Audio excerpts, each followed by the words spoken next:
RL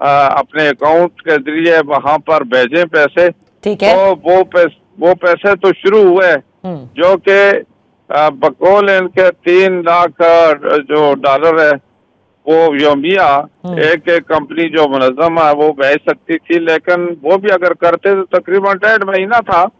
تاہم کچھ ان کے آپس کے معاملات بھی تھے جس کی وجہ سے ڈیلے ہوتا رہا. اور وہ جو ڈیڈ لائن ہے 14 فروری کی جو سعودی حکومت کی جانب سے تھی جس کے تحت آپ نے تمام تر بکنگز کرنی تھی اور پھر ویزاز کے اجرا ہوتے, وہ میعاد گزر گئی, ایسا ہی ہے؟ وہ میعاد گزر گئی بالکل 14, اور اس میں ایکسٹینشن بھی تھی, پھر بھی وہ میعاد گزر گئی. جن کمپنیوں نے اس کے مطابق مسار میں پیسے بھیجے, مسار کھلا تھا تو اس کے مطابق تو ان کو اجازت مل گئی جو 13,500 تھے تقریباً وہ مل گئی. باقی یعنی ان کے ڈیٹ ختم ہو گئی تھی, اس وجہ سے یہ آگے پروسیس نہیں ہو سکا.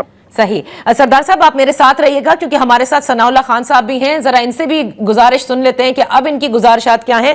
ثناء اللہ صاحب, یہ جو پورا معاملہ ہے وہ ایک ظاہر ہے کہ یہ اب آپ تک تھا کہ تمام تر ڈیڈ لائنز آپ کو پتا, اس کی ایکسٹینشن پتا, لیکن اس کے باوجود بر وقت پرائیویٹ ٹور آپریٹرز وہ تمام تر بکنگز نہ کر سکے, وہ چیک لسٹ پوری نہ ہو سکی, جس کی وجہ سے اب یہ جو 67,000 افراد ہیں جن سے کئی ٹور آپریٹرز نے آدھے 70% پیسے لیے ہوئے ہیں, یہ نہیں جا سکیں گے. اب ان کا کیا ہوگا؟ جی مس نادیہ, جزاک اللہ خیر. اس طرح ہے, سب سے پہلے اس مسئلے کو سمجھنے کی بہت انتہائی ضرورت ہے. دیکھیں جی, اس طرح ہے کہ یہ گلوبل ایشو ہے. سعودی گورنمنٹ جو ہے وہ اس وقت سروس پرووائڈر انڈسٹری سے چلی گئی ہے بزنس ایکٹیویٹی میں. سب سے پہلے اس چیز کو سمجھنے کی ضرورت ہے. بنگلہ دیش میں نہ مورا ہے نہ ہوپ ہے, انڈیا میں نہ مورا ہے نہ ہوپ ہے, نائجیریا میں نہ مورا ہے نہ ہوپ ہے. یہ گلوبل ایشو ہے جو جن ممالک کے حج مشن موجود تھے, جن ممالک کے حج مشن موجود تھے ان کو یہ مسئلہ درپیش ہوا ہے. یہ یو کے, یو ایس اے یا کینیڈا, آسٹریلیا کو اس لیے نہیں ہوا کہ ان کے داخلے نسخ کے ذریعے ہوئے. ہمیں چونکہ یک دم سوئچ کرنا پڑا سروس انڈسٹری سے بزنس انڈسٹری میں, تو اس کے لیے عام ایچ جی او اس وجہ سے تیار نہیں تھا کہ پہلے آپ کو حاجیوں سے پیسے کلیکٹ کرنے ہوتے ہیں, پھر ان کے بھی آپ کے جا کے مکہ مکرمہ, مدینہ منورہ, ٹرانسپورٹیشن ساری ارینجمنٹ کرنی ہوتی ہے. And what they are earning their service charges. Government نے بھی یہی کیا. یہاں 2 ٹیکنیکل ایشو ہیں جس کی وجہ سے یہ 67,000 لوگ رہ گئے. سب سے پہلی بات یہ کہ ہم سردار صاحب کا بہت شکریہ ادا کرتے ہیں اور مولانا طاہر اشرفی صاحب کا شکریہ ادا کرتے ہیں, اپنی وزارت خارجہ کا شکریہ ادا کرتے ہیں, جنہوں نے الحمدللہ ہمت کر کے کم از کم فی الحال 10,000 تو لے لیا. اور یہ 10,000 دینے کا مطلب یہ ہے they can provide us the remaining quota. اب مسئلہ یہ ہے کہ اگر گورنمنٹ اپنے داخلے 3.5 مہینے پہلے شروع کروا دیتی ہے اور پرائیویٹ سیکٹر کو روکتی ہے, تو اس کا مطلب ہے کہ وہ مارکیٹ کو کیپچر کر کے 3.5 مہینوں میں انہوں نے پیسے اکٹھے کر لیے. جب یہ پرائیویٹ سیکٹر کو الاؤ کر رہی ہے تو وہاں تو ایک تو وائبلٹی کم ہے.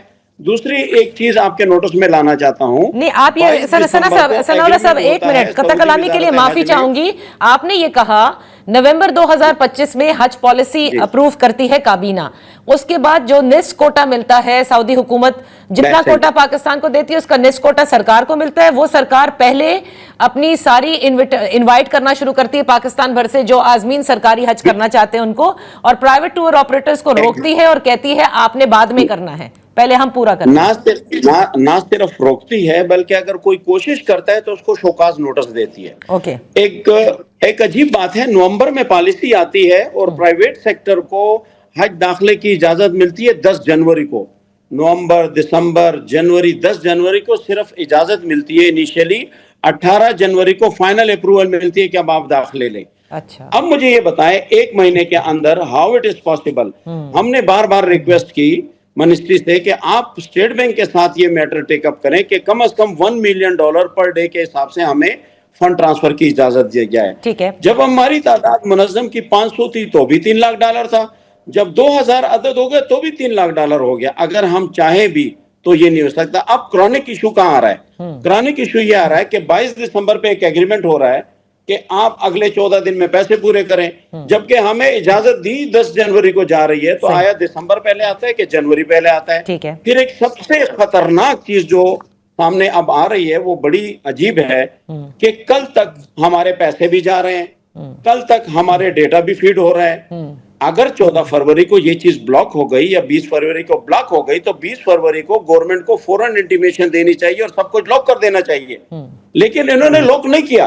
اٹس مین 20 فروری سے لے کے آج کے دن تک پیمنٹ بھی سعودیہ ٹرانسفر ہو رہی ہے، ہمارے اکاؤنٹس بھی وہاں کھلے ہوئے ہیں، تو اس کا مطلب یہ ہے کہ ہم کلیکشن کر رہے ہیں۔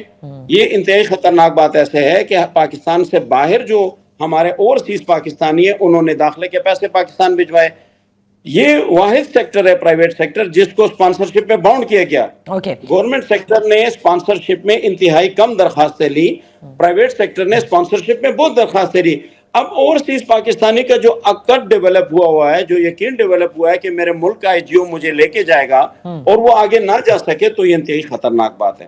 دوسری بات یہ ہے کہ 680 ملین ریال میرے ابھی سعودی عربیہ میں پڑے ہوئے ہیں۔ کتنے؟ اگر 680 ملین ریال، 680 ملین ریال، ٹھیک ہے۔ ہاں، یہ بیسیکلی ان حاجیوں کی کولیکشن ہے۔ اگر یہ حاجیوں کی کولیکشن وہاں چلی گئی ہے اور یہ حج پہ بھی نہیں جا سکے تو آپ دیکھیں ملک میں کیا انارکی پھیلے گی۔ یا تو 20 فروری کو، یعنی 20 فروری کو مجھے اسٹرک کر دیا جاتا، مجھے کہہ دیا جاتا۔ تو آپ لوگوں کو یہ پہلے نہیں پتا تھا؟ میں صرف چھوٹا سا سوال ہے کہ 14 فروری ان کی ڈیڈ لائن ہے جس تک سارے آپ لوگوں نے اپنی جو چیک لسٹ ہے وہ پوری کرنی ہوگی، زونز کی، بلاکس کی، ٹرانسپورٹیشن کی، کھانے کی، ہر چیز کی booking. Did you not know that? This is a very good question. I need your attention in this regard. سب سے پہلی بات یہ کہ کوئی بھی یہ نہیں کہہ سکتا کہ مجھے پتہ نہیں ہے، کیونکہ سعودیہ کی جو پالیسی ہوتی ہے بڑی واضح ہوتی ہے اور پوری دنیا کے لیے ہوتی ہے۔ ٹھیک ہے۔ سعودی عرب نے اپنا ٹائم لائن دے دیا، اب اس ٹائم لائن کو 12 ذی الحج کو ہمیں مل گیا، حج کے فوراً 12 ذی الحج کو مل گیا۔ ہماری اپنی پالیسی جو پاکستان کی کیبنٹ نے اپروو کی وہ 2.5 مہینے لیٹ کی، 2.5 مہینے وہاں نکل گئے، 3.5 مہینے مجھے گورنمنٹ سیکٹر روکتا ہے کہ تم نے ہاتھ نہیں لگانا، تم نے داخلہ نہیں کرنا۔ صحیح، آپ نے داخلہ نہیں کرنا۔ اوکے، اب سردار صاحب یہ جو باتیں اس وقت ثناء اللہ صاحب کہہ رہے ہیں اس سے تو یہ سمجھ میں آ رہا ہے کہ پرائیویٹ ٹور آپریٹرز کو پہلے روکا گیا، پھر جب ان کو اوپن کیا گیا تو ان کے پاس اتنا وقت ہی نہیں تھا کہ وہ یہ تمام تر معاملات کو ان ٹائم پورا بھی کرتے، اور دوسرا ان کی شکایت ابھی بھی ہے کہ جب وہ میعاد بھی ایکسپائر ہو گئی پھر کیسے پیسے ابھی تک ٹرانسفر بھی ہو رہے ہیں، اور 10,000 کی جب اجازت اسحاق ڈار صاحب نے لے لی تو کیا مزید جن کی بکنگز ہو چکی ہیں ان کو ریلیف مل سکتا ہے یا نہیں؟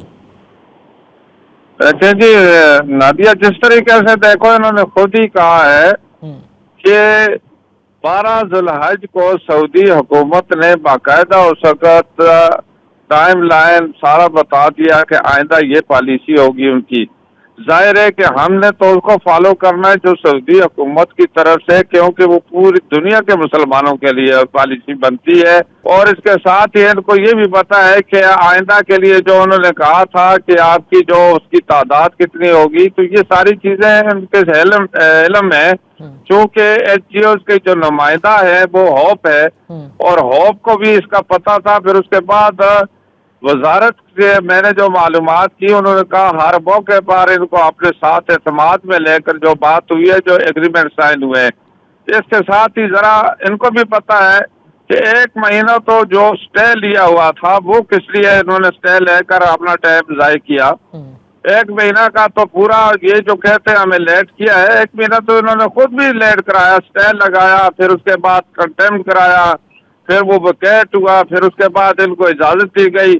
جو ایک جو رولز ریگولیشن ہے وہ بھی فالو کرتے ہوئے سارا منسٹری نے جو کام کرنا ہے وہ تو اس کے مطابق کرتی ہے۔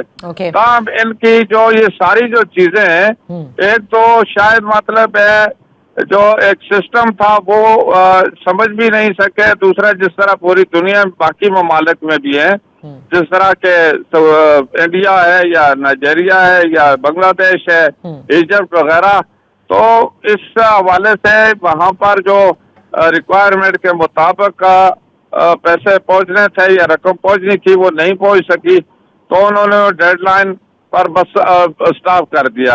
اب جو بات ہے چونکہ یہ HGOs نہیں ہے کہ یہ بھی 2005 سے کام کر رہی ہیں، یہ کوئی نہیں کہ 2 سال یا 4 سال ابھی ہوئے ہیں، 2005 سے، اور عرصے سے بڑے تجربہ کار لوگ ہیں، اور ان میں یعنی بڑے لوگ، ان کو پتہ ہے ساری سعودی جو تعلیمات کا بھی پتہ ہے، سعودی رول ریگولیشن کا بھی پتہ ہے، ہر چیز کا پتہ ہے۔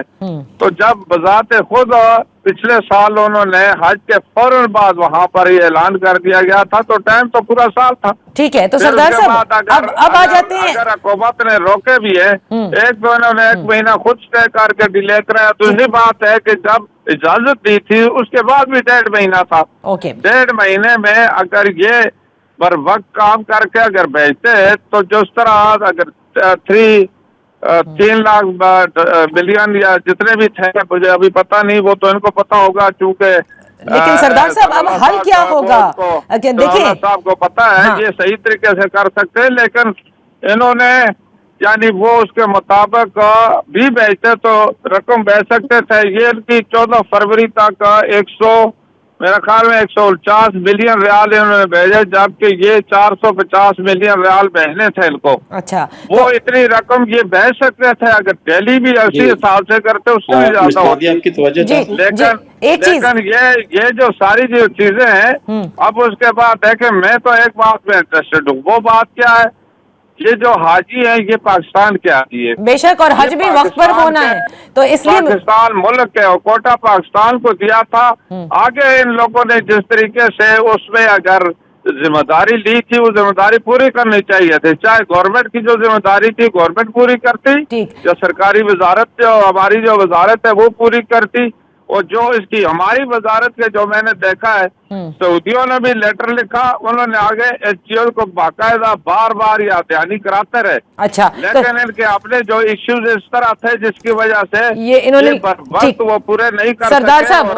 سردار صاحب قطع کلامی کے لیے معافی چاہوں گی، حج نے ظاہر ہے وقت پر ہی ہونا ہے، اس کو تو آگے پیچھے نہیں کیا جا سکتا۔ تحقیقاتی کمیٹی بھی اب کتنے بھی مان لے کہ اور پھر مورد الزام ٹھہرائے کہ کس نے کیا غلطی کی، یہ سب ہوتا رہے گا۔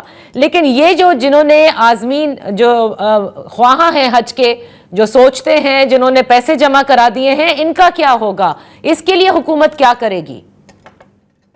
دیکھیں جی، 31 دسمبر کو 2024 کو قائمہ کمیٹی نے ان کو باقاعدہ ہدایت دے دی جو کہ بھائی یہ نظام جو نائٹ ٹائم لائن ہے اس کے مطابق کر لیں، ورنہ کوٹا ضائع بھی ہو جائے گا۔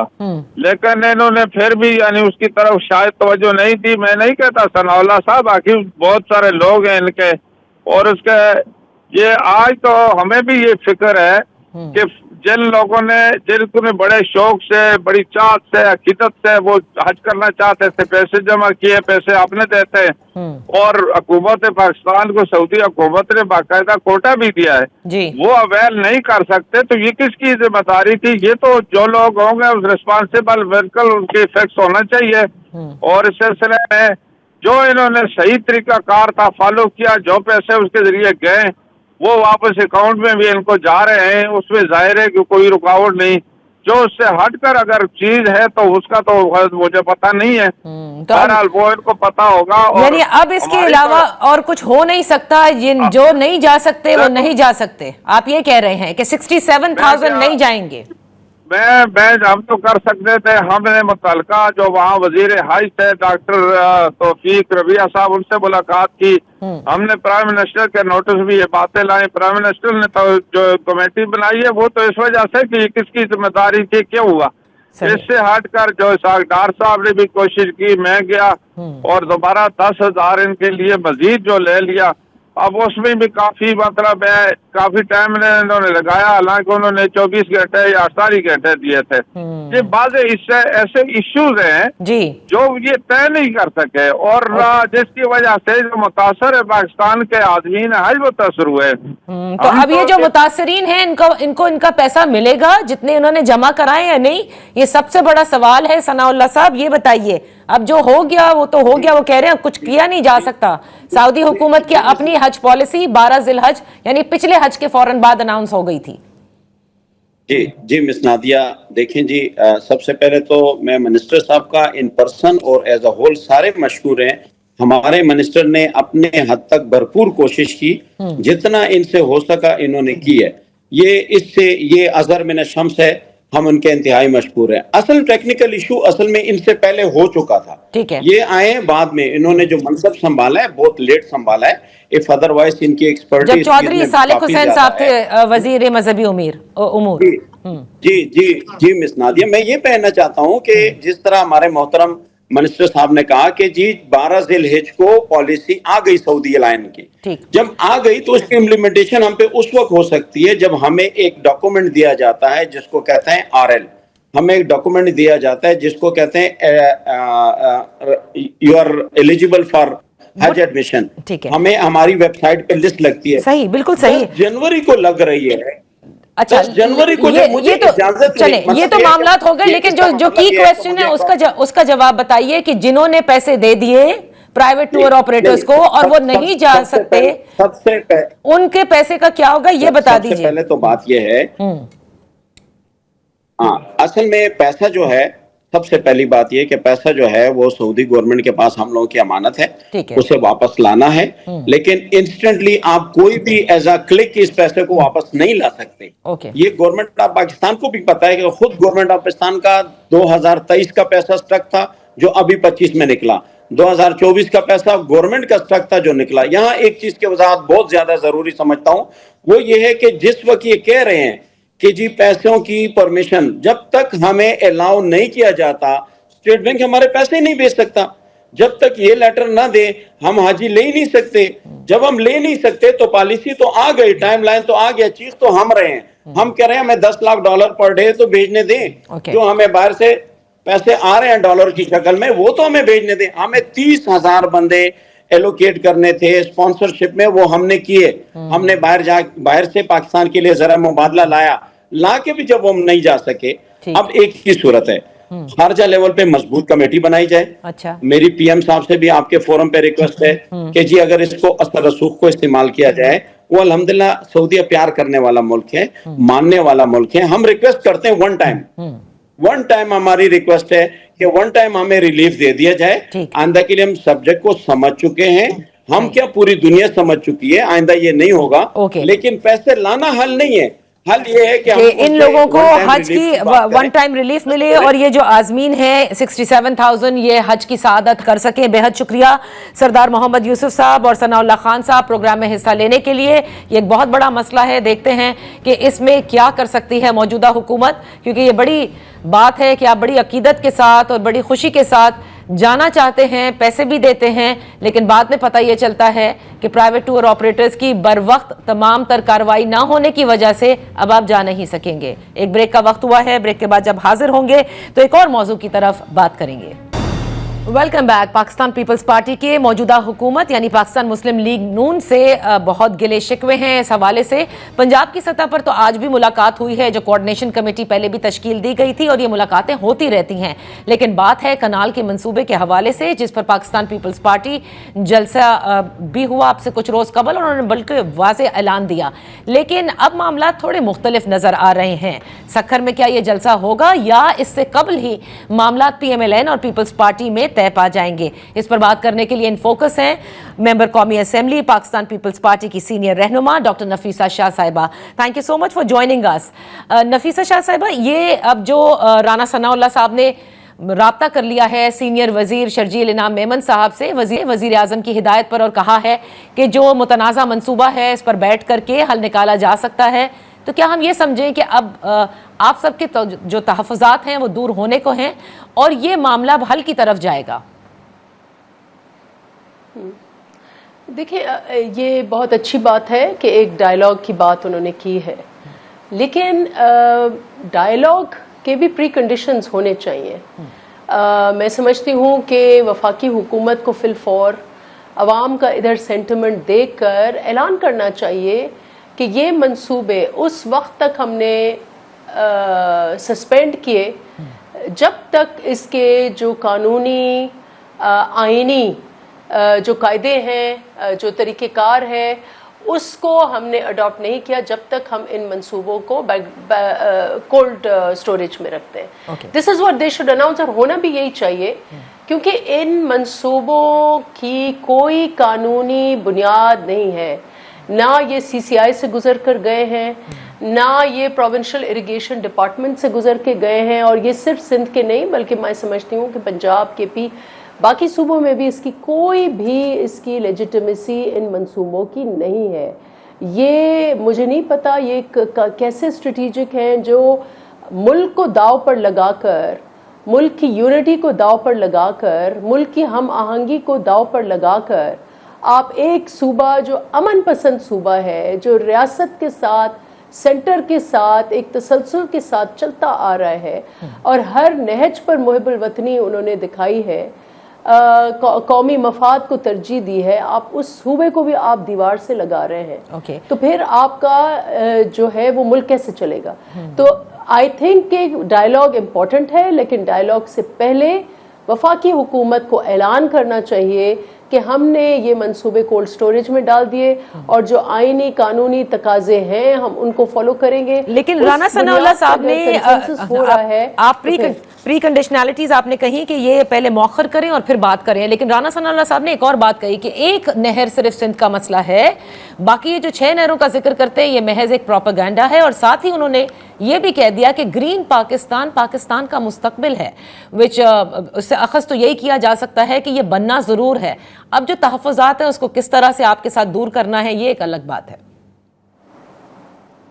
دیکھیں گرین پاکستان آپ بے شک آپ بنائیں، لیکن جہاں تک دریائے سندھ کی بات ہے تو سندھ کے لوگوں کی جو آواز ہے جو ہم نے سنی ہے ڈیلی کی بنیاد پر ہم سنتے ہیں، اور وہ ایسی آواز ہے کہ جو اٹل ہے، جو فیصلہ سنا دیا ہے، اور یہاں پر یونٹی ہے.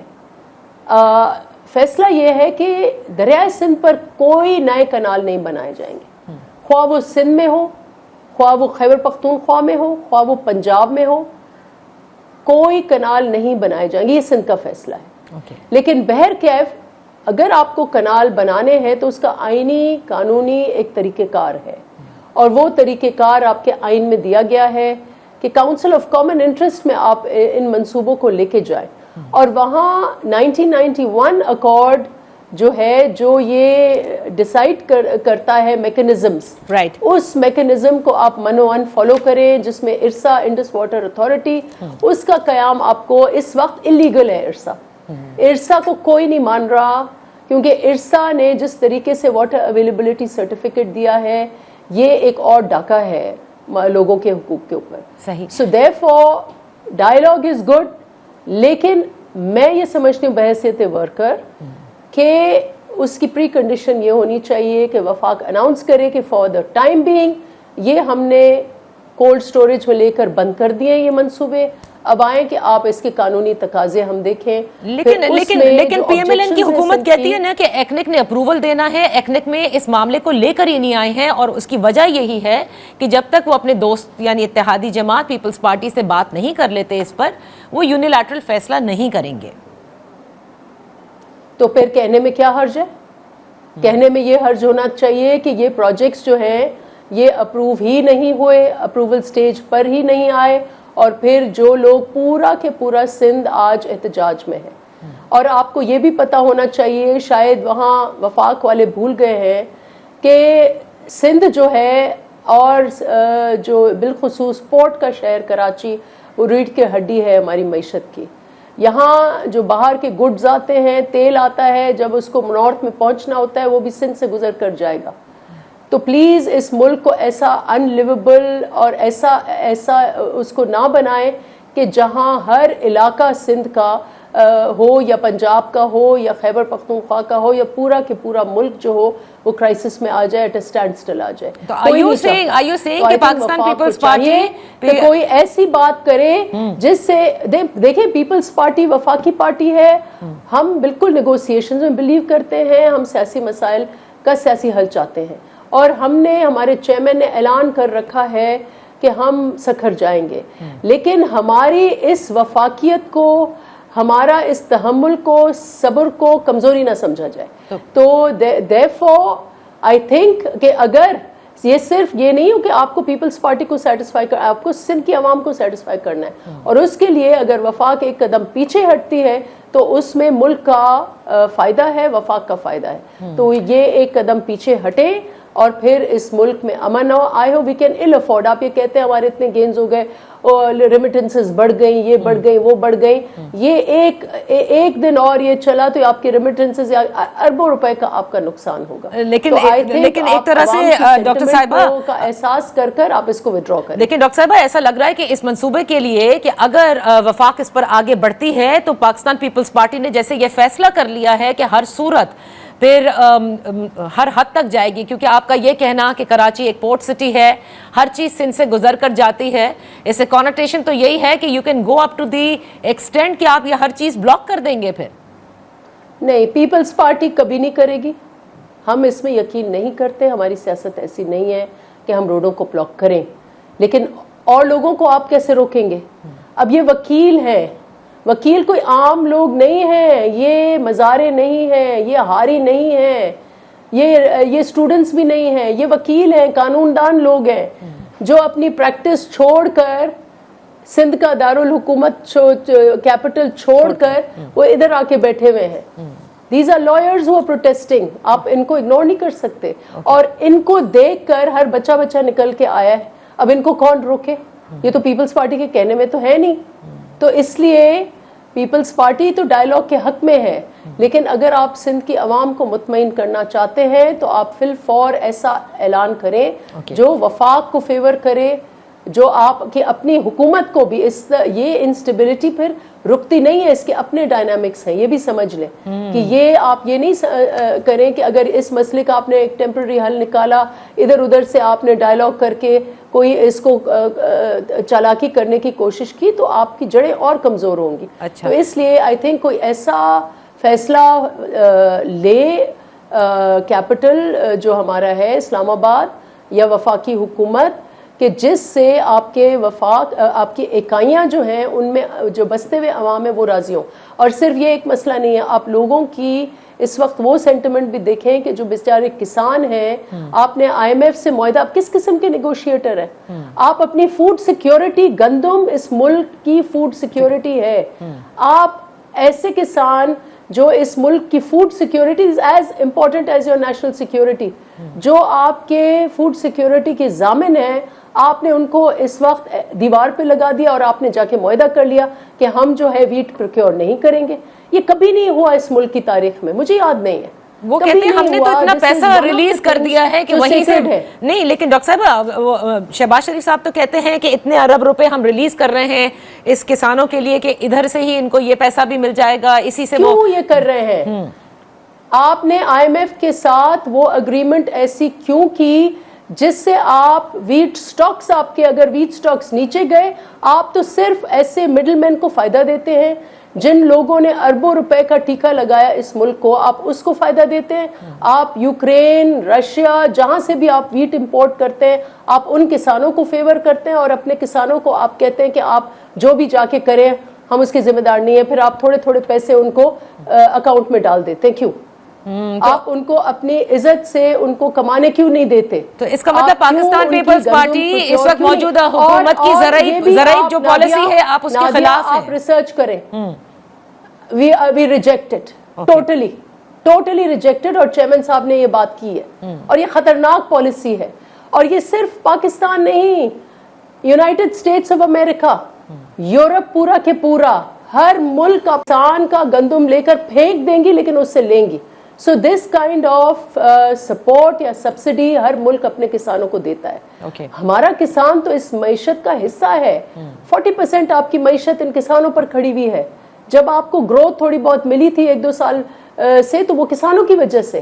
آپ نے ان کسانوں کو چھوڑ دیا ہے کہ جو ان کی گندم کہاں جائے گی, اور جو گندم سٹاکس میں پڑی ہوئی ہے وہ گندی گندم جو امپورٹرز نے پیسے دے کر رشوتیں لے کر اور کھا کے اور پتہ نہیں کون سے کسانوں کو دنیا کے فائدہ دیا, اپنے ملک کے کسانوں کو فائدہ نہیں دیا. دس از ٹریزن. یہ محب الوطنی نہیں ہے, یہ ملک کے ساتھ غداری ہے. اگر آپ کسان کے ساتھ غداری کرتے ہیں تو آپ اس ملک کے ساتھ غداری کرتے ہیں. اور کسان صحیح ہے جو چیخ رہا ہے. کل یہ کسان اگر گندم نہ اگائے تو پھر آپ کہاں جائیں گے, یہ ملک کہاں جائے تو گا؟ اس کا مطلب Pakistan So I Peoples think Party کی this جو is اب equally مذاکرات an ہوں گے, important issue. ہاں میرے خیال سے اب جو آپ لوگوں کے مذاکرات ہوں گے وہ نہ صرف اس کنال منصوبے کے حوالے سے ہوں گے, بلکہ جیسے بلاول بھٹو زرداری صاحب نے حیدرآباد کے جلسے میں نہ صرف زرعی انکم ٹیکس کی بات کی, بلکہ انہوں نے زراعت کی پالیسی کے حوالے سے کہا کہ ساتھ مل کر ہم بنائیں گے تو زیادہ بہتر طور پر بنا سکیں گے. فی الحال ڈاکٹر صاحبہ نے کہہ دیا ہے کہ یہ جو پالیسی ایگزسٹنگ ہے اس کو پیپلز پارٹی ریجیکٹ کرے. بہت شکریہ ڈاکٹر نفیسہ شاہ صاحبہ فار بینگ ود اس آن دا شو. یہاں پر ایک بریک لیتے ہیں, جب بریک سے واپس حاضر ہوں گے تو افغانستان کے ساتھ جو پاکستان کے معاملات ہیں, اسحاق ڈار صاحب کے دورے سے کس حد تک برف پگھلی ہے, اس پر بات کریں گے. Welcome back. نائب وزیر اعظم اسحاق ڈار صاحب کا ایک روزہ افغانستان کا دورہ, کیا معاملات اب بہتر ہونے کو ہیں؟ اس پر بات کرنے کے لیے ہمارے ساتھ سینئر صحافی اور ماہر افغان امور طاہر خان صاحب ہیں. Thank you so much for joining us. Tahir صاحب, کیا سمجھتے ہیں, کیونکہ پاکستان اور افغانستان کے تعلقات بڑے کشیدہ چل رہے تھے اور اس کے بڑے مسائل تھے, خصوصاً سیکیورٹی کے حوالے سے, تجارت کے حوالے سے, اور سیاسی بھی یہ مسائل تھے. لہٰذا یہ جو ایک روزہ دورہ ہوا ہے, آپ سمجھتے ہیں کہ کسی صورت کچھ برف پگھلنی ہے یا پگھلنے کو ہے؟ بہت شکریہ مجھے دعوت دینے کی اپنے پروگرام میں. ایک دورے سے یا دو دوروں سے میرا نہیں خیال کہ جو پیچیدہ مسائل پاکستان اور افغانستان کے درمیان اس وقت موجود ہیں, بالخصوص پاکستانی شدت پسند جو گروپس ہیں ان کی کارروائیوں کی وجہ سے, اس سے میرے خیال میں مسائل حل نہیں ہوں گے. لیکن آپس میں بیٹھنا اور آنا جانا, براہ راست ایک دوسرے کے ساتھ اپنی تشویش شریک کرنا, میرے خیال میں ایک امید تو آپ رکھ سکتے ہیں. صحیح. لیکن مسئلے کا حل اس وقت ہوگا جب اس دورے کے بعد پاکستان کے جو سیکیورٹی حالات ہیں ان حالات پہ اگر کچھ مثبت اثرات ہوتے ہیں, تشدد کے واقعات میں کمی آتی ہے, دہشت گردی کم ہوتی ہے, تو پھر تو ہم کہہ سکتے ہیں کہ ہاں کچھ نہ کچھ وہاں پہ ہوا ہوگا اور اس کے نتائج آپ کے سامنے ہیں. لیکن اس کے لیے انتظار کرنا پڑے گا.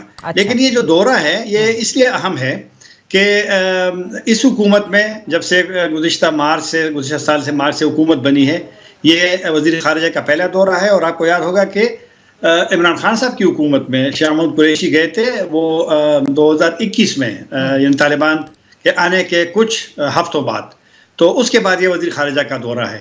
تو بہرحال اب دیکھتے ہیں کہ ہوتا کیا ہے, لیکن دورہ اہم ہے, اہم ملاقاتیں ہوئی ہیں. اور آپ کو یاد ہوگا کہ کل جب دورے کے اختتام پر وزیر خارجہ یا نائب وزیر اعظم نے پریس کانفرنس کی تھی کابل میں, تو اس میں تو یہی انہوں نے کہا کہ اس پہ اتفاق ہوا ہے کہ افغانستان کی سرزمین پاکستان کے خلاف استعمال نہیں ہوگی, پاکستان کی سرزمین افغانستان کے خلاف نہیں ہوگی. اب دیکھنا ہے کہ اسحاق ڈار والی بات جو ہے وہ صرف بیان تک محدود ہے یا اس کے اثرات پاکستان کے سیکیورٹی حالات پہ ہوتے ہیں, اس کے انتظار کرنا پڑے گا. ٹھیک, آپ درست کہہ رہے ہیں کہ انتظار کرنا پڑے گا, اور ایک دورے سے کچھ نہیں ہوتا, یہ تو معاملات مل بیٹھ کر اور آگے چلنے کے ہیں. لیکن اس لیے میں حیران ہوں کیونکہ آپ کو یاد ہوگا کہ اپریل میں ہی جو افغانستان کے وزیر داخلہ ہیں ان کی جانب سے تو یکسر اس بات کو ہی مسترد کیا گیا تھا کہ دہشت گرد تنظیمیں جس میں داعش ہے, ٹی ٹی پی ہے اور دیگر ہیں, وہ افغانستان سے آپریٹ کر رہی ہیں پاکستان کے خلاف. انہوں نے تو صاف کہہ دیا تھا کہ یہ پاکستان کا داخلی معاملہ ہے اور اس کو وہ خود حل کریں. تو کیا ہم یہ سمجھے کہ اب افغانستان کے اندر یہ ریئلائزیشن آئی ہے کہ کئی ایسے دہشت گردی کے حالیہ واقعات ہوئے ہیں جنہیں وہاں سے آپریٹ کیا جا رہا ہے دہشت گردوں کے ہاتھوں, اور ان کی سرپرستی نہیں کی جا سکتی اور ان کے خلاف ایکشن افغانستان کو لینا ہوگا؟ کل جب وزیر اعظم افغانستان سے ان کے ملاقات کے بعد ملا حسن کے بعد اس میں انہوں نے اشارہ تو کیا ہے ملا حسن نے کہ وہ افغان سرزمین کسی بشمول پاکستان کہا تھا, اس نے صرف پاکستان کا نہیں کہا تھا کہ استعمال سرزمین نہیں ہوگی. لیکن میرے خیال میں افغان لیڈرشپ کو, پاکستان کو اگر ہم ایک سائڈ پہ بھی رکھ لیں اور پاکستان والی بات ہم نہ بھی یہاں پہ ذکر کریں, تو آپ اگر یونائٹڈ نیشن کی سیکیورٹی کونسل کی جو افغانستان پہ تازہ رپورٹ دے گے تو اس میں بھی پاکستانی گروپس کے علاوہ دیگر گروپس کا ذکر ہے ان کے, بلکہ اب تو ٹی ٹی پی کے حوالے سے یہی بات ہوتی ہے کہ وہ ریجن کے لیے وہ ایک خطرہ ہے. تو اور یہ صرف یونائٹڈ نیشن کی نہیں, امریکیوں کی رپورٹس میں بھی ہے, یا دیگر جہاں جب بھی کبھی اس ریجن میں کوئی اجلاس ہوتا ہے یا انٹرنیشنلی کوئی فورم سے کوئی اجلاس ہوتا ہے تو وہاں پر بیانات میں ضرور اس کا ذکر ہوتا ہے. تو یہ مسئلہ ہے اور اس مسئلے کو میں نہیں کہوں گا کہ پاکستان کی سیکیورٹی افغانستان کی ذمہ داری ہے، اور یہ بات کرتے بھی ہیں، بلکہ جب صادق صاحب گئے تھے ابھی مارچ میں، اسی ایک دو دن پہلے اجلاس ہوا تھا جوائنٹ کوآرڈینیشن کمیٹی جو ہے، جو اس طرح کے امور پہ وہ ایک فورم بھی ہے، اس سے پہلے وہ گئے تھے، تو بعد میں وہ کچھ افغان لیڈر نے ان سے کہا تھا کہ آپ کی فوج بھی پاکستان کی مضبوط ہے، آپ کے پاس ڈرونز طیارے بھی اب زیادہ آئے ہیں، آپ کی انٹیلیجنس بھی مضبوط ہے، آپ نے باڑ بھی لگایا ہے بارڈر پہ، تو آپ زیادہ اس کام میں مؤثر رول ادا کر سکتے کہ آپ اگر آپ کہتے ہیں کہ یہاں سے لوگ جاتے ہیں افغانستان سے تو ان کو آپ روکیں، یعنی وہ اس کی ذمہ داری زیادہ نہیں لیتے، حالانکہ اس کی ذمہ داری بنتی ہے، اور لیکن بہرحال وہ پاکستان پہ اس کی ذمہ داری ڈالتے ہیں کہ آپ کریں۔ لیکن میرے خیال میں کچھ بیانات ان کے ہوتے ہیں کہ وہ وہاں نہیں ہیں اور ہم زمین کو استعمال کرنے نہیں دیں گے، پبلکلی تو وہ کہتے ہیں، لیکن جب میٹنگز ہوتی ہے، جب اب یہ تازہ بھی جو میٹنگز ہوئی ہے اسحاق ڈار صاحب کے دورے میں، تو اندر پھر وہ کہتے ہیں کہ ان کو تھوڑا وقت دیا جائے، اور وہ مطلب میں نے ایک دفعہ آصف خان دورانی صاحب سے پوچھا ابھی چند دن پہلے، تو وہ چونکہ اسپیشل انوائے تھے پاکستان کے افغانستان، میں نے کہا افغان طالبان کے لیڈرز آپ کو کیا کہتے ہیں میٹنگز میں؟ تو اس کا یہ مجھے وہ کہہ رہے تھے کہ وہ ہمیں کہتے ہیں کہ آپ چند مہینوں میں آپ تبدیلی دیکھیں گے، لیکن وہ ان کی مدت بھی تقریباً پوری ہو گئی تھی، اب نئے آ گئے دوبارہ صادق صاحب، لیکن حالات میں کوئی فرق تو نہیں ہے نا، بلکہ اب تو پاکستان کہتا ہے کہ جی بلوچستان میں بھی، بلوچستان کے جو گروپس وہ بھی افغانستان سے آپریٹ کرتے ہیں، پہلے بھی یہی تھا، لیکن پہلے چلو پاکستان کا موقف تھا کہ انڈیس ہے اور وہ کیا نام ہے را ہے اور یہ ہے وہ ہے، لیکن طالبان کو تو آپ راہ والی بات تو بھی نہیں کر سکتے، لیکن مسئلہ تو پاکستان کا بھی ہے، جعفر ایکسپریس کا آپ کے سامنے ہے، یہ فوج کا بھی بیان تھا، ہمارے فارن آفس کا بیان تھا کہ تمام جعفر ایکسپریس کی جب سے وہ سلسلہ شروع ہوا تھا اور جتنے وقت کے لیے وہ جاری رہا، تو وہ کہہ رہے کہ وہ جو حملہ آور تھے اور یہ وہ سارے افغانستان کے اندر اپنے جو منصوبہ ساز تھے ان کے ساتھ رابطے میں تھے، تو پاکستان کا تو اب ایک چیلنج پاکستان کے لیے بڑھ گیا ہے کہ ٹی ٹی پی بھی ہے، حافظ گلبادر گروپ ہے، اب تو 3 گروپ نے اتحاد بھی کر دیا ہے، اور اب بلوچستان کے الگ ہے، تو پاکستان کے لیے چیلنجز میرے خیال میں بڑے ہیں، لیکن اب دیکھنا ہے کہ اسحاق ڈار صاحب کے دورے کے بعد چیلنج کم ہوتے ہیں۔ طاہر خان صاحب یہاں پر ایک بریک لیتے ہیں اور بریک کے بعد ہم اپنی گفتگو جاری رکھیں گے۔ ویلکم بیک، ان فوکس ہیں طاہر خان صاحب، سینئر صحافی اور تجزیہ نگار ہیں، افغان امور پر گہری نظر ہے آپ کی۔ یہ جو چیلنجز کیونکہ بڑھ گئے ہیں، جیسے آپ نے ری گروپنگ کا ذکر کیا، گروپس کا ذکر کیا، کیا یہ وجہ بنی کہ پاکستان نے یہ فیصلہ کیا، یعنی شہباز شریف صاحب کی حکومت نے، کہ یہ جو معاملات ہیں افغانستان کے ساتھ ان کو حل کرنا ہوگا اور یہ بات چیت کے ذریعے ہی حل ہوں گے؟ کیونکہ اس سے قبل ہم دیکھ رہے تھے کہ افغانستان کے حوالے سے ہمارا ایک بڑا سخت موقف تھا، اور یوں لگتا تھا کہ جیسے بات چیت کے جو دور ہیں وہ بھی ہم نے ایک طرح سے دروازے بند کیے ہوئے ہیں۔ میرے خیال میں پاکستان کے لیے کوئی اور آپشن تو ہے نہیں مذاکرات کے علاوہ، لیکن جب پاکستان نے، اگر آپ کو یاد ہوگا 24 دسمبر کو جب سٹرائک کیے تھے پکتیکا صوبے کے برمل نام کا ضلع ہے، تو وہ باوجود اس کے کہ پاکستان کا نمائندہ خصوصی اس وقت کابل میں موجود تھا، اس کے ساتھ سیکیورٹی اہلکار بھی تھے، لیکن جب آپ اسی طرح ایکشن کرتے ہیں تو ممکن ہے کہ یہاں پر ایک سوچ تھی، یا ان کو ایک جس طرح یہ کہا کرتے ہیں پاکستانی سیکیورٹی جو لوگ ہیں کہ وہاں پر ایک ٹارگٹ تھا اور وہ اگر سٹرائک نہ کرتے تو شاید وہ بعد میں ان کو نہ ملتا، تو بہرحال لیکن افغان گورنمنٹ کا تو الگ موقف تھا، وہ تو کہہ رہے کہ نہیں وہاں سویلین مارے گئے ہیں، تو بہرحال میرے خیال میں وہ جو سٹرائک والا معاملہ ہے وہ آپ کے مسائل حل نہیں کر سکتے، وہ آپ کے مسائل کو مزید پیچیدہ کر سکتے ہیں، اور پاکستان کے حالات، اور پھر اگر آپ کے ایک پڑوسی سے پہلے سے آپ کے تعلقات ٹھیک نہیں ہے، تقریباً تعلقات ختم ہے، دوسرے پڑوسی کے ساتھ جس سے توقع نہیں رکھتے تھے آپ لوگ، تو افغان طالبان آنے کے بعد پاکستان میں ایک امید پیدا ہو گئی تھی کہ وہاں جنگ ختم ہو گئی ہے تو پاکستان میں بھی جنگ کا خاتمہ ہوگا، لیکن اب تو پبلکلی ہمارے لوگ کہتے ہیں کہ طالبان حکومت کے آنے کے بعد پاکستان میں دہشت گردی کے واقعات جو ہیں وہ بڑے ہیں، اور ایک جو یہ کہا جا رہا تھا کہ جو گیپ پاکستان فل کر سکتا تھا افغانستان کے ساتھ بات چیت کے ذریعے، وہ اب اتنا زیادہ وائڈن ہوتا جا رہا ہے کہ وہاں پر انڈیا جو ہے وہ پوری کوشش کر رہا ہے ان کے ساتھ زیادہ دوستانہ تعلقات بنانے کی، تو پاکستان کا اس طرح سے نقصان زیادہ ہو سکتا ہے، اس پر آپ کیا کہیں گے؟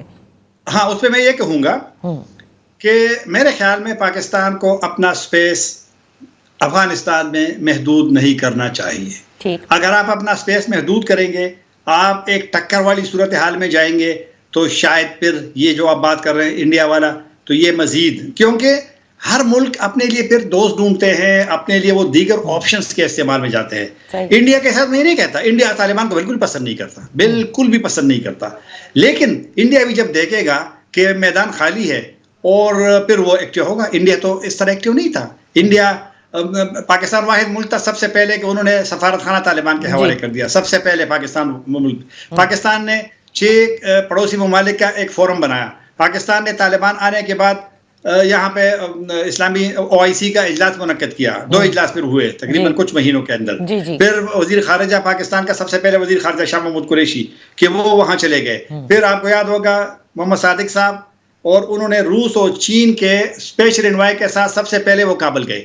پاکستان نے سب کچھ کیا، لیکن اب پاکستان کی حالت آپ کے سامنے ہے. میں کیا بولوں گا. تو پاکستان کا جب مذاکرات شروع ہوئے قطر میں 2018 میں، تو اس وقت آپ کو یاد ہوگا 3 ملاقاتیں ہوئی ہیں صدر ٹرمپ کی عمران خان کے ساتھ. 2 پبلک تھے، 1 پبلک نہیں ہوا تھا. تو اس 1 سال کے مدت میں کیونکہ امریکیوں کو آپ کی ضرورت تھی، آپ کی اہمیت تھی، اور زلمے خلیلزاد کابل کی بجائے زیادہ اسلام آباد آتا تھا، کیونکہ ان کے ذہن میں یہی تھا کہ پاکستان کا مذاکرات میں اور مذاکرات کی کامیابی میں ایک رول ہے اور ایک رول تھا، اور وہ آپ کے سامنے ہے. تو سپیس میرے خیال میں پاکستان کو بالکل بھی کم نہیں کر. ہمارے خدشات ہے، ہمارے خدشات بالکل جائز ہے، اور افغان طالبان کو اس کے ایڈریس کرنا پڑے گا اگر اچھی ہمسائیگی والی بات ہوتی ہے. اچھا طاہر صاحب، ایک آخری چیز میں آپ سے پوچھنا چاہوں گی. جو افغان مہاجرین کا جو مسئلہ ہے، جس پر ہم نے دیکھا کہ اسحاق ڈار صاحب کے جو ہم منصب ہیں وہ کچھ اتنے زیادہ خوش نہیں تھے اس معاملے پر، اور وہ سمجھتے ہیں کہ جبری طور پر ان کو الگ کرنا، ان کی جو پاسز ہیں وہ منسوخ کرنا. لیکن یہ بھی کل ہم نے دیکھا کہ اسحاق ڈار صاحب نے کہا کہ عزت اور احترام کے ساتھ ہی ان کو واپس کیا جائے گا. اب افغان مہاجرین کے حوالے سے حکومت وقت جو ہے ہماری، ان کا ایک کلیئر پالیسی ہے اور وہ کہتی ہے کہ یہ کرنا ہوگا. اس کو آپ کس طرح سے دیکھتے ہیں، ان دونوں ممالک کے تعلقات کو اگر ہم بیک گراؤنڈ میں رکھیں؟ یہی ایک سوچ تو پاکستان میں ہے کہ مہاجرین کے حوالے سے جو کیئر ٹیکر گورنمنٹ میں 2023 میں جب فیصلہ ہوا، اکتوبر میں جب اعلان ہوا، یہ اسی کا تسلسل ہے. لیکن کچھ لوگوں کا یہ ضرور خیال ہے، حتیٰ کہ گورنمنٹ کے سرکلز میں، کہ افغان طالبان سے تعلقات کی خرابی کی وجہ سے یہ سلسلہ شروع ہوا، کیونکہ 45 سال سے کسی نے تو افغان کو ٹچ نہیں کیا تھا. یہ جو ACC کارڈ والے 8 لاکھ ہے، یا جو انڈاکومنٹڈ تقریباً 7.5 لاکھ تھے، یہ تو ایک لحاظ سے تو انلیگل تھے نا، لیکن اس کو بھی کسی نے کچھ بھی نہیں کہا. تو اب یہ جو پاکستان والا اوزار سیکیورٹی ایشوز تو یہاں پہ ہے، تو لہٰذا اور مہاجرین کا ویسے بھی میں کہہ رہا ہوں کہ اس کا ایک حل کی طرف تو جانا تھا. لیکن جس طریقے سے ہماری مہاجرین کے حوالے سے پالیسی آئی تھی، تو افغانستان کو یہ گلا ہے کہ ان کے ساتھ مشورہ نہیں کیا گیا. اور دوسری بات یہ کہ وہ بار بار کہتے ہیں کہ ایک جائنٹ میکنزم ہو، اور اسی میکنزم کے بیس پہ مہاجرین کی واپسی ہو. تو لہٰذا پاکستان نے اس سے اتفاق نہیں کیا، اس لیے پاکستان نے یونیلیٹر، کیونکہ ہر ملک کو حق بھی ہے، جس کے پاس اسناد نہ ہو، سند نہ ہو، ڈاکومنٹ نہ ہو، تو وہ تو ایک ملک میں نہیں رہ سکتا. یہ تو پاکستان کے لحاظ سے بڑا پن ہے کہ آپ کے جناب 8 لاکھ یہ، 7 لاکھ وہ، تو تقریباً یہ 15 لاکھ غالباً تو یہ ہو گئے کہ وہ جناب بغیر اس کے رہ رہے تھے. تو لہٰذا لیکن پھر بھی میں کہہ رہا ہوں کہ مہاجرین کے حوالے سے پاکستان سے متعلق افغانستان میں عمومی طور پہ ایک اچھا تاثر تھا، ایک گڈ ول تھا. اور میرے خیال میں اس یونیلیٹرل پالیسی نے اس گڈ ول کو تھوڑا سا نقصان پہنچایا ہے. تو بہرحال اب ان کا یہ خدشہ ہے کہ جنہوں نے یہاں انویسٹمنٹ کی ہے افغان نے، جن کی یہاں پر پراپرٹیز ہے، جنہوں کی یہاں پہ مارکیٹیں ہیں، ریسٹورنٹس ہیں، ان کو سیکیور کیا جائے. اور وہ میرے خیال میں اسحاق ڈار صاحب نے اس کی یقین دہانی کرائی ہے. اب دیکھنا ہے کہ اس پہ کتنا عمل ہوتا ہے. بہت بہت شکریہ طاہر خان صاحب فار بینگ ود اس آن دی شو. کے ساتھ پروگرام کا وقت ختم ہوتا ہے، اجازت دیجیے، اللہ حافظ.